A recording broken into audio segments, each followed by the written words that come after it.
Hello friends, स्वागत है आपका मेरे यूट्यूब चैनल मार्केट ज्ञान में। इस वीडियो में हम बात करने वाले हैं दो स्टॉक के बारे में, यस बैंक और IRFC। इन दोनों के बारे में हम इस वीडियो में डिस्कस करेंगे। दोनों के लिए कुछ इंपॉर्टेंट अपडेट्स निकल कर आई है और जानेंगे उन अपडेट का जो इम्पैक्ट है शेयर के प्राइस पर कैसे और कितना पड़ सकता है। बस वीडियो को आप एंड तक जरूर देखिए सो डैट आपको सारी चीज़ अच्छे से समझ में आ जाए। चैनल पे फर्स्ट टाइम विजिट कर रहे हो तो सब्सक्राइब जरूर कर दीजिएगा। वीडियो अच्छी लगे तो प्लीज़ एक लाइक जरूर करिएगा। मार्केट के बारे में जान लेते हैं। तो आज जब हफ्ते की क्लोजिंग हुई, वीकली क्लोजिंग हुई, तो वो ही है नेगेटिव और वो भी बड़ी परसेंटेज के साथ।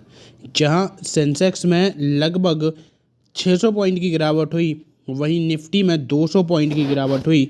निफ्टी बैंक में आज 550 पॉइंट और मिड कैप में आपको लगभग 2.5% की गिरावट के साथ 1400 पॉइंट की गिरावट आपको देखने को मिली। यानी कि यहाँ पर आज मार्केट की हालत काफ़ी ज़्यादा खराब रही। बात करें अगर हम यहाँ पर टॉप गेनर के बारे में, तो SBI लाइफ इंश्योरेंस नंबर्स आ चुके हैं, शायद उसका impact. Emphasis, persistent, coffers limited आज के दिन के टॉप गेनर रहे हैं। वहीं बात करते हैं टॉप लूजर्स की, तो angel one, SBI cards, ACC, Shriram finance, ये आज के दिन के टॉप लूज़र रहे हैं। यहाँ पर अगर हम बात करें तो जो US स्टॉक्स हैं, इनकी टॉप कंपनीज़ के स्टॉक का मोमेंटम आप देख पा रहे होगे। लेकिन आज जो यहाँ पर इनके टॉप गेनर हैं, मैकडी नज़र आ रहा है, जिसमें एनवीडिया नज़र आ रहा है, Salesforce.com नज़र आ रहा है, बोइंग नज़र आ रहा है। वहीं लूजर्स की बात करें तो इंटेल है, वेरिजोन है, यूनाइटेड हेल्थ है और मर्क एंड कंपनी है। ये आपको ये चीज़ें पूरी नज़र आ रही हैं। तो इस तरीके से हमने ओवरऑल मार्केट इंडियन और ग्लोबल दोनों कवर कर लिए हैं। अब चलते हैं यस बैंक के शेयर प्राइस के ऊपर।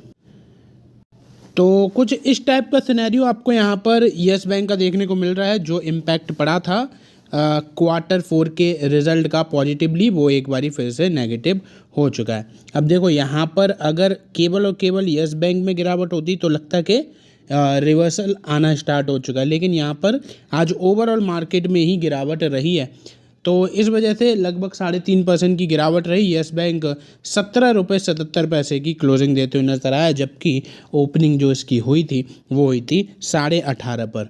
तो जहां जो टारगेट अभी मैं आपको बताऊंगा, दो टारगेट बताऊंगा, तो जहाँ चीज़ें लग रहा है कि पॉजिटिव जाती हैं, वहीं दूसरे तीसरे दिन से ही यस बैंक के शेयर में फिर से वही सीन होना स्टार्ट हो जाता है जो काफ़ी टाइम से हो रहा है, और शेयर का प्राइस वहीं की वहीं घूमता रहता है, चाहे कुछ भी कितना भी अच्छा हो जाए।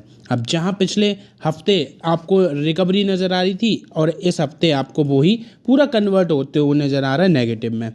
अभी भी एक महीने में आपको पॉजिटिव तो ज़रूर नज़र आएगा, लेकिन धीरे धीरे करके हो सकता है कि ये भी आपको नेगेटिव में ही कन्वर्ट हो जाए। यस बैंक के लिए अपडेट क्या निकल कर आ रही है वो मैं आपको बताता हूँ। तो देखो, आज की जो गिरावट हुई है वो ओवरऑल मार्केट का इम्पैक्ट तो पड़ा ही है, लेकिन यस बैंक में सेलिंग प्रेशर भी इंक्रीज़ हो गया है। सेलिंग प्रेशर की वजह से यहाँ पर जब लोगों ने माल बेचना स्टार्ट किया तो इम्पैक्ट नेगेटिव पड़ गया। ये अभी जो हम लोग पूरी डिस्कशन कर चुके हैं वो आपको यहाँ पर सिनेरियोज दे रखे हैं, और 17.77 पर आपको क्लोजिंग बताई जा रही है। और अगर हम यहाँ पर कंपनी के बारे में चीज़ें जानें तो वो टोटल डेट आपको लगभग काफ़ी बड़े अमाउंट का अभी भी नज़र आएगा। स्टॉक का पी जो है वो पहले से कंपैरिजन में काफ़ी हद तक कम हो गया है। मार्केट कैप 50-55 हज़ार करोड़ के आसपास है। वीकली हाई और लो जो 52 वीक है एंड 52 वीक लो है वो आप देख पा रहे हो, 16 और 28 अब नज़र आते हैं। मैं डायरेक्टली आपको यहाँ पर जो टारगेट निकल कर आ रहे हैं वो बताता हूँ। तो Lakshmi Shri investment and securities की तरफ से यस बैंक के कुछ टारगेट आए हैं, जिसमें बाइंग की रिकमेंडेशन यहाँ पर निकल कर आई थी। बाइंग की रिकमेंडेशन थी 17.77 करंट प्राइस अभी चल रहा है। टारगेट जो है वो 21 रुपये का है, 21 का है। यानी कि 21 रुपये के टारगेट के लिए Lakshmi Shri investment and securities की तरफ से रिकमेंडेशन आई है बाइंग की। लगभग 18-19% का अपसाइड एक्सपेक्ट किया जा रहा है। लेकिन वहीं ICICI सिक्योरिटीज़ की तरफ से ये चीज़ें हो चुकी हैं बिल्कुल उल्टा। तो ICICI सिक्योरिटीज़ ने जब शेयर 18 साढ़े 18 पर ट्रेड कर रहा था तब रिड्यूस की रेटिंग दे दी थी और 16 रुपये का टारगेट प्राइस दे दिया था। लगभग उस प्राइस से 15 साढ़े 15% डाउन।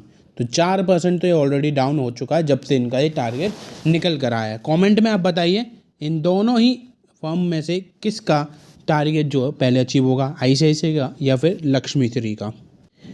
बात करते हैं अब IRFC के बारे में। तो IRFC में आज 4% की गिरावट हो गई, 128 रुपये पर ये पहुंच गया और लगभग 134 का हाई था।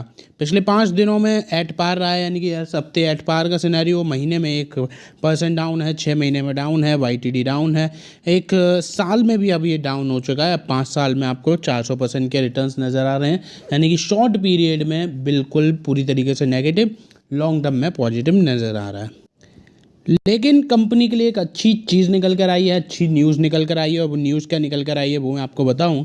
IRFC emerged as lowest bidder for 5,000 crore term loan to NTPC, यानी कि यहाँ पर IRFC लोएस्ट बिडर नज़र आया है। और ये किसके लिए? NTPC को यहाँ पर टर्म लोन प्रोवाइड कराना है और वो है लगभग 5,000 करोड़ का। ठीक है, तो ये इन्होंने जानकारी दे दी है आज के दिन और एक्सचेंज को जानकारी ये दे दी गई है, जिसमें मेंशन है IRFC और Indian Railway Finance Corporation intimated the National Stock Exchange Bombay Stock Exchange about IRFC emerging as L1 bidder for 5,000 crore rupee term loan to NTPC। तो ये न्यूज़ जो निकल कर आ रही है उसमें अगर आप इस प्रोजेक्ट के बारे में बात करो तो कुछ कैपिटल एक्सपेंडिचर जो कि ऑनगोइंग और न्यू कैपेसिटी एडिशन प्रोग्राम के तहत देखे जाएंगे, जिसमें प्रोजेक्ट का take over, renewable energy projects, renovation, modernisation, इन सारी चीज़ों पर आपको चीज़ें देखने को मिलने वाली हैं। बाकी जो और अपडेट है वो है कि इनके Q4 के रिज़ल्ट अभी तक आए नहीं हैं। पहले 29 को आने वाले थे, फिर इन्होंने इसको प्रीपोन किया, जानकारी दी और अब 28 को आपको यहाँ पर इनके रिज़ल्ट देखने को मिलेंगे। आई डोंट नो कि एक दिन प्रीपोन करने से क्या फ़ायदा क्या नुकसान हो जाएगा, जब ऑलरेडी आपने एक डेट डिस्कशन करने के बाद ही डिसाइड की होगी। तो अगर आपने वो चीज़ फिर डिसाइड कर लिया तो एक दिन में ना तो कोई बहुत बड़े चेंजेस आ जाएंगे, ना बहुत बड़ा कोई आपको तेज़ी मंदी का हिसाब देखने को मिलेगा। तो मेरे ख्याल से तो जो डेट एक बारी सिलेक्ट की थी वही होनी चाहिए थी, लेकिन कंपनी ने यहाँ पर फाइनली उसको प्रीपोन कर दिया और 29 की जगह 28 अप्रैल को आपको यहाँ पर इनके रिज़ल्ट देखने को मिलेंगे।